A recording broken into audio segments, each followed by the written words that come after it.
السلام عليكم أعزائي المشاهدين، ومرحبا بكم في فيديو جديد. حسام عوار يحسم وجهته المقبلة، هذا ما نتعرف عليه في هذا الفيديو. ولكن قبل أن نبدأ لا تنسوا دعمنا باللايك والاشتراك في القناة وتفعيل الجرس حتى تصلكم جميع الفيديوهات الجديدة. وبدون إطالة نبدأ الفيديو على بركة الله.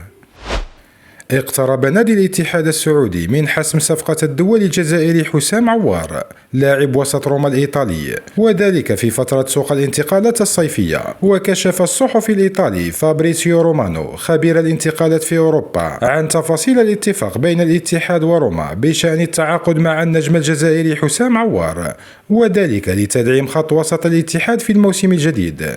ونشر فابريسيو رومانو تغريدة عبر حسابه الشخصي بموقع إكس أكد خلاله أن عوار سينتقل للعب في الدوري السعودي من بوابة الاتحاد مقابل 12 مليون يورو، بالإضافة للمكافآت في صفقة شراء نهائي وليس بنظام الإعارة.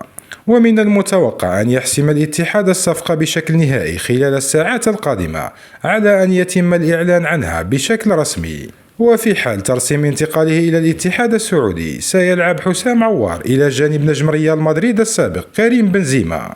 والجدير بالذكر أن حسام عوار تعرض لانتقادات حادة من المدرب البرتغالي الشهير جوزي مورينيو، كما خرج من حسابات المدرب الحالي دانيال ليديروسي، مما دفع روما للبحث عن فكرة التخلي عن خدماته خلال هذا الصيف.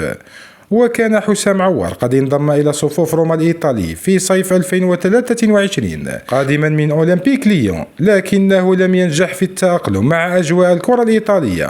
وخاض حسام عوار 25 مباراة بقميص فريق روما بكافة البطولات، وسجل 4 أهداف بحسب موقع ترانسفير ماركت، علما أن عقده مع الذئاب ممتد حتى صيف 2028.